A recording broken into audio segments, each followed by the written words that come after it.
अस्सलाम वालेकुम। हम कैम्ब्रिज जो लेवल मैथमेटिक्स की कंप्लीट वीडियो सीरीज़ के साथ आपके सामने हाजिर हैं। इस सिलसिले में हम ऑड्री सिम्पसन की बुक यूज़ कर रहे हैं क्योंकि वो एक ही बुक में पूरा कोर्स कवर कर लेती है। एक्सरसाइज 16.15 कर रहे थे। अलजेब्रा का एक चैप्टर है जिसका कि एंड है और एग्जाम स्टाइल क्वेश्चन हम कर रहे हैं। एग्जाम स्टाइल क्वेश्चन की प्रैक्टिस अच्छी है, आपको काफ़ी फ़ायदा होगा इस एक्सरसाइज करके। तो शुरू करते हैं। This is the part 2। 15th question से हम स्टार्ट कर रहे हैं। इससे पहले के 14 पार्ट 1 में हम कर चुके हैं। So given that x is equals to 6, ये आसान सवाल है। x की वैल्यू डाल दीजिए खाली 6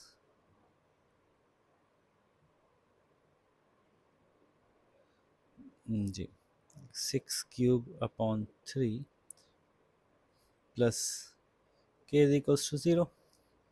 अब 6³ इज 216 और 216 डिवाइड बाई 3 इज 72। तो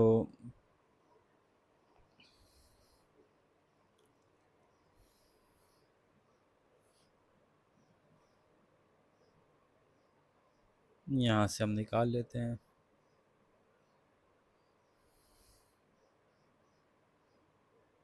अब ये 72 plus k is equals to 0, k is equals to -72।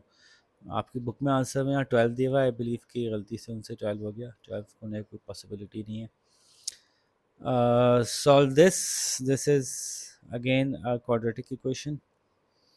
So 2 choose of 4 y square -4 y square -3 + 1। ठीक है, फैक्टराइज करके कर सकते हैं। आप जैसे भी कर लें, आप क्वाड्रेटिक इक्वेशन से कर लें या कंप्लीटिंग स्क्वायर से कर लें।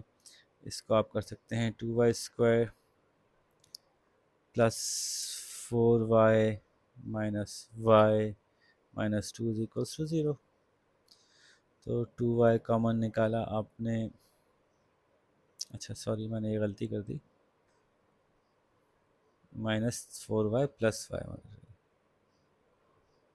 -2 तभी तो ये -3y बनेगा। 2y कॉमन निकाला, y -2 -1 कॉमन +1 कॉमन निकाला, y -2 = 0। सो y -2 = 0 या 2y + 1 = 0। यहाँ से आगे आप सॉल्व कर लीजिएगा। वैसे तो ये भी आप ही को सॉल्व खुद ही कर लेना चाहिए था। नेक्स्ट क्वेश्चन है क्वेश्चन नंबर 16। इनइक्वालिटी दी हुई है, जाहिर है इसको आपको x को अकेला करना है, बस ये काम है इसमें। सो वो आपको आता है। पहले +4 ऑन ऑल साइड्स करेंगे, ठीक है। फिर divide by 3 on all sides कर देंगे, तो ये हो जाएगा 6 डिवाइड बाई 3, भी ये साइड बच जाएगी 2, ठीक है। फिर 7, ये -3 डिवाइड बाई 3, ये बच जाएगी -1। तो मैंने वैसे ज़बानी कर दिया, ठीक है जी। और आसान सा सवाल है ना। Write down all the integers which satisfy this. अरे यार, तो इसमें हमने क्या इक्वेशन बनाई थी? इक्वेशन हमने बनाई थी, मुझे याद आ रहा है, -1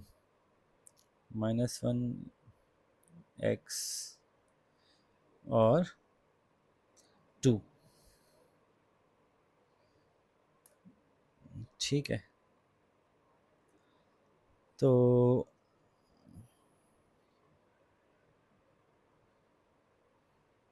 अब इसमें क्या क्या नंबर आ रहे हैं? S X is greater than -1 and equals to, तो एक -1 खुद आएगा, फिर 1 आएगा, -1 आएगा, 0 आएगा, 1 आएगा, 2 नहीं आएगा।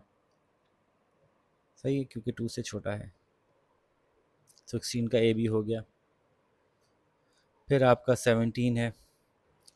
अच्छा जी, अभी सवाल देखिएगा कि एक ऑब्जेक्ट फॉल कर रहा है, एयर रेजिस्टेंस जिसको मैं आर कह लेता हूँ, और varies as the square of the speed, speed के स्क्वायर के साथ वेरी कर रही है। तो ये डायरेक्ट हमने कह दिया, डायरेक्ट रिलेशनशिप है। एट अ सर्टेन स्पीड, जो कि एस कह लेते हैं हम, उस वक्त रेजिस्टेंस 30 N थी। तो पहले तो इसको हम कर लेते हैं अपनी इक्वेशन की फॉर्म में। आपको पता है कि डायरेक्ट रिलेशनशिप को हम एक कांस्टेंट के साथ इक्वेशन में बनाते हैं। तो ये थी, ये सूरत हाल थी। अब k की वैल्यू निकालनी है आपको। आपको पता है कि इस स्पीड पे r 30 था, तो 30 is equals to K S square, और k is equals to 30 upon S square. ठीक है, यहाँ तक बात क्लियर हो गई।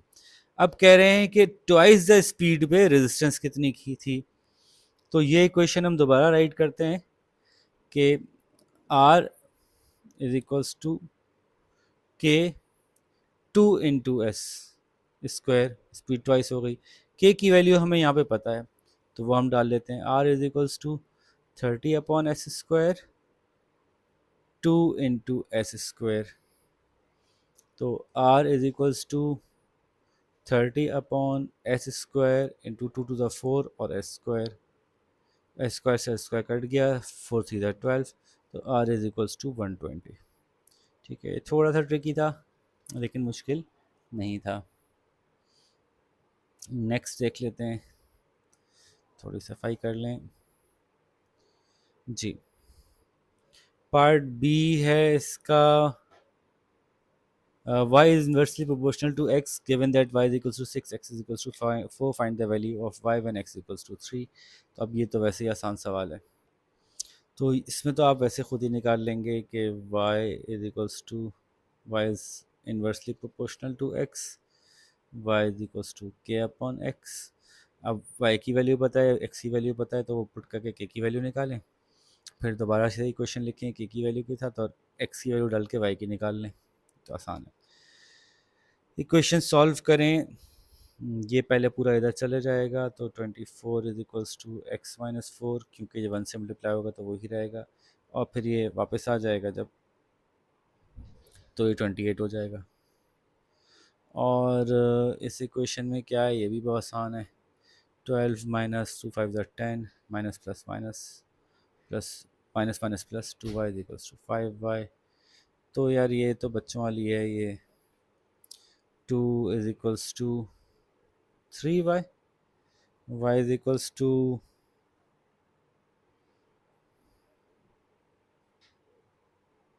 2/3। ठीक है, कर दिया फिर भी मैंने। चलें क्वेश्चन नंबर 19 देख लेते हैं। क्वेश्चन नंबर 19 है, इनइक्वालिटी के ऊपर है, तो ये भी आसान है। पहले तो आप t को ही सॉल्व कर लें, add 3t on both sides, तो ये 3t से कट जाएगा, ये एक 3t इसमें ऐड आएगा तो 4 हो जाए 40 हो जाएगा। फिर आप सब्ट्रैक्ट 14 फ्रॉम बोथ साइड्स कर लें, तो जब 14 माइनस होगा 8 में से, तो बचेगा आपका -6। ठीक है, -6 रह जाएगा, और ये 40 है, फिर डिवाइड बाय 4 कर लें बोथ साइड्स, तो -6/4 बच जाएगा।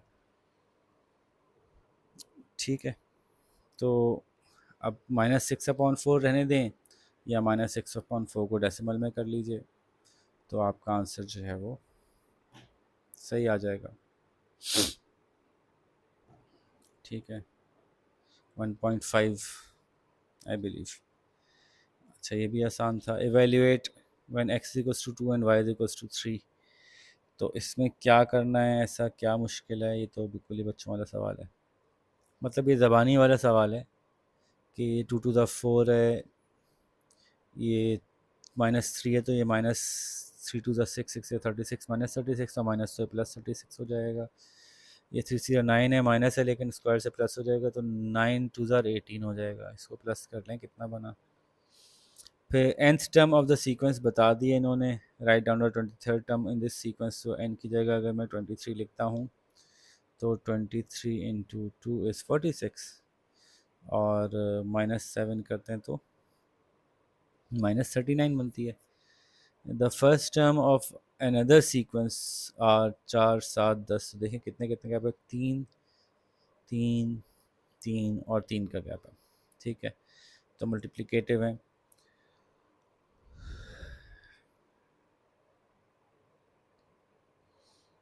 Right an expression in terms of n, तो आप देख सकते हैं क्योंकि 3 से मल्टीप्लाई हो रहा है तो 3n कर देते हैं। अब 3n पे पहली टर्म रख के देखिए हमने, 3 1 ज़ा 3 होता है, तो 4 हो रहा है, तो +1 करके देखते हैं। 3 1 ज़ा 3 +1 4 बिल्कुल सही आ रहा है। दूसरी टर्म चेक करते हैं, 3 2 ज़ा 6 +1 7 बिल्कुल सही आ रहा है। 3 3 ज़ा 9 +1 10 सही आ रहा है, तो ये हमारी टर्म सही हो गई। Right the first 5 terms of another सी, अच्छा फर्स्ट 5 टर्म्स ये हैं। ये देखिए ऊपर वाली तो यही कॉपी हो गई। ये ज़रूर देखा करें सीक्वेंसेस के अंदर ना, सवाल जो हैं ऊपर वाले से कुछ ना कुछ बोरो करते हैं, आपको कुछ समझ में आ जाता है। तो ऊपर तो हमें पता है कि 3n+1 चल रहा है, और नीचे जो है पहली पहली टर्म 1 है, दूसरी 4 है, फिर 9 है। तो 1 1 द 1 2 2 द 4 3 3 9 4 4 6 तो याद होनी चाहिए आपको टर्म। तो एन स्क्वायर की टर्म लग रही है मुझे। तो 3n+1/n², तो सोचने वाला सवाल नहीं है ये फटाफट वाला सवाल है। नेक्स्ट टर्म आप बता दें इसकी। तो ये तो 3n+1 है, तो 1 2 3 4 5 6 टर्म है। 6 इधर 18+1 19। वैसे भी आप देख लें 3 3 से जंप हो रही है। और इसकी जो नेक्स्ट टर्म है वो बता सकते हैं। 2 ज़ा 4 6 ज़ा 9 4 4 16 5 6 ज़ा 36 हो गया। ठीक है, 19/36। क्वेश्चन नंबर 20 हो गया। 21 देखते हैं।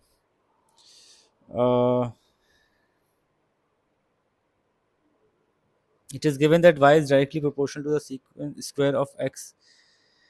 तो y is directly proportional to x square and y is 1 when x is equals to 1/2. तो y is equals to kx square, y की जगह 1, x की जगह 1/2 यानी 1/4 स्क्वायर की वजह से हो गया।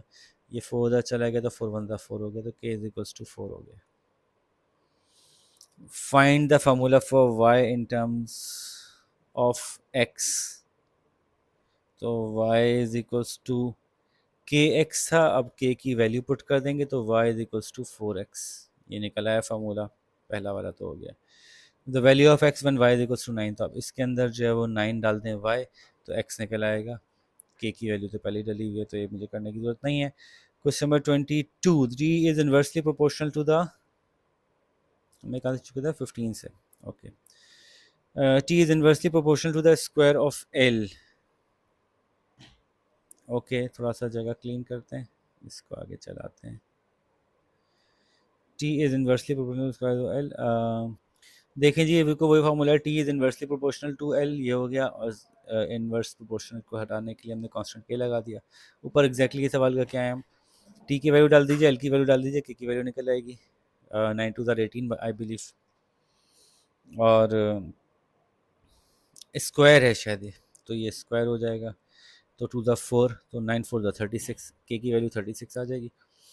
ये आ जाएगी तो फिर आप उसमें से टी की वैल्यू डाल के, टी की वैल्यू डाल के एल की निकाल सकते हैं। क्वेश्चन नंबर 23 में देख लेते हैं। ये इनइक्वालिटी है, ये भी आप आराम से सॉल्व कर सकते हैं। पहले ऐड 3 ऑन बोथ साइड्स कर दें, सब्ट्रैक्ट 3 ऑन बोथ साइड्स कर दें, ये कट जाएगा, ये 2 रह जाएगा। फिर divide by 2 on both sides कर दें, तो माइनस एक्स जो है वो 2/2 हो जाएगा। फिर इसका माइनस एक्स की वजह साइन चेंज करने के लिए एक्स इज़ ग्रेटर देन -2 कर दें।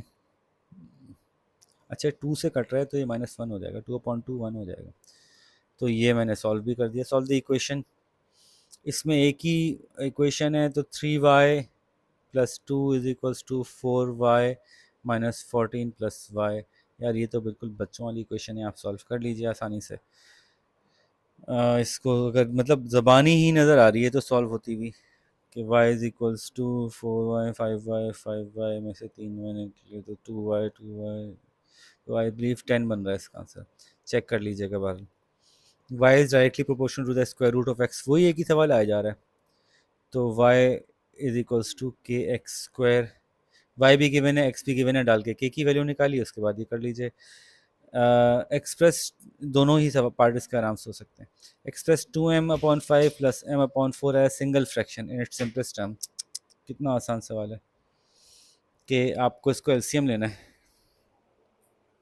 इसको 4 से मल्टीप्लाई कर दें, इसको 5 से मल्टीप्लाई कर दें, तो ये 20 हो जाएगा, नीचे दोनों में 20 आ जाएगा। ये 4 2 8m हो जाएगा, ये 5m हो जाएगा, 8 और 5 13 हो जाएगा, प्लस है ना 13m/20। मतलब बेसिक फ्रैक्शन एडिशन आपसे पूछ रहे हैं कि आप करके दिखा दें। आपकी बुक में शायद इसका आंसर कुछ आगे पीछे दिया हो, वो हो सकता है उन्होंने यहाँ प्लस की जगह सब्ट्रैक्ट समझ लिया, और 8 में से 5 माइनस करेंगे तो 3 बचेंगे, तो 3m/20 दे दिया। बहरहाल हमारा जवाब ठीक है। Solve the inequality. यार अब इसमें देखिए ना कितना आसान है। पहले इसको 5x + 20 तो कर लें।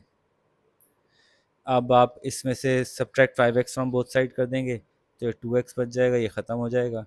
Subtract divide by 2 on both sides कर देंगे तो ये ख़त्म हो जाएगा, ये 10 बच जाएगा। तो 10 इज़ लेस देन x कर दें, x पहले लिखना चाहते हैं तो x इज़ ग्रेटर देन 10 ऐसे लिखते हैं, एक ही बात है। ठीक है ना। तो मतलब सारे सवाल आसान ही हैं, मतलब अभी तक मुझे तो कोई मुश्किल सवाल नहीं मिल रहा इस एक्सरसाइज में। Let's move on quickly. ज़ाहिर है एक दिन में हम सारी तो नहीं, एक वीडियो में सारी तो नहीं बनाएंगे, तो देखते हैं कहाँ तक आसानी से चलते जा रहे हैं। चलो कैलकुलेटर से पहले पहले वाले पे हम पॉज कर लेंगे 29 पे जाके। y is inversely proportional to x, y की वैल्यू दी हुई है तो y is equals to k upon x है। y की वैल्यू x की वैल्यू दी हुई है, ये आप खुद सॉल्व कर सकते हैं। और पहले k की वैल्यू निकालिएगा, इक्वेशन लिखिएगा, फिर x की वैल्यू डाल के y निकाल लीजिएगा।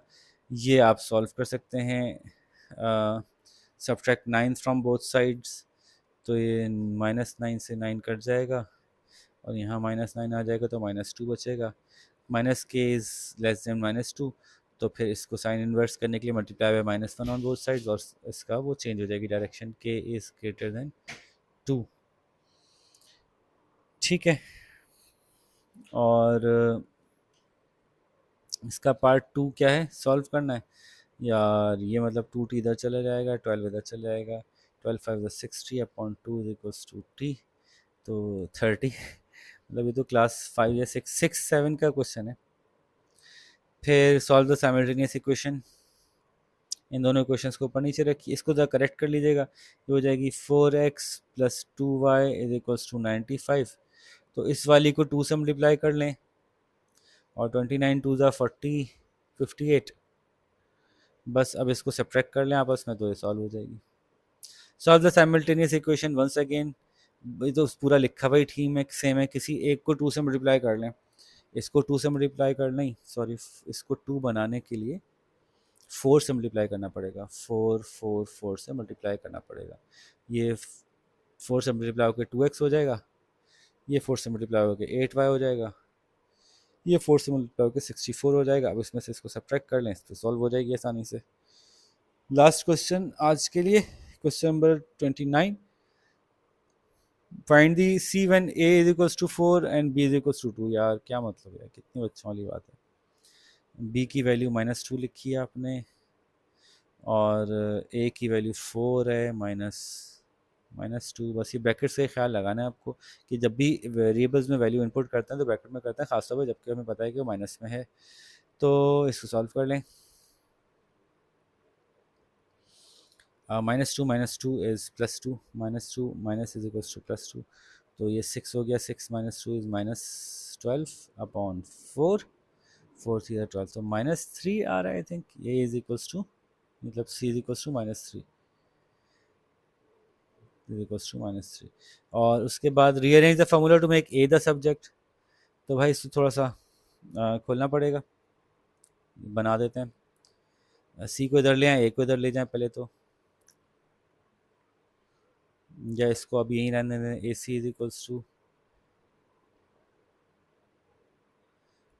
BA - B²।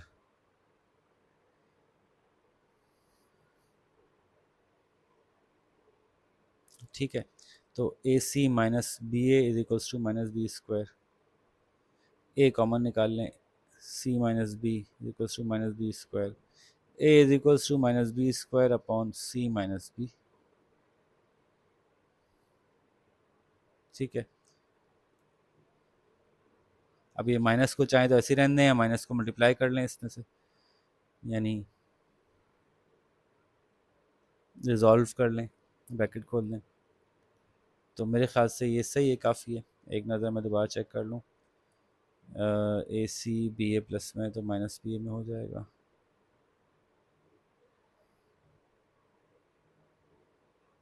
ये रहा ना, AC इधर आ गया, BA और B² हो गया, -BA हो गया, A का C - B हो गया। बिल्कुल ठीक है जी, आंसर आपका बिल्कुल ठीक है।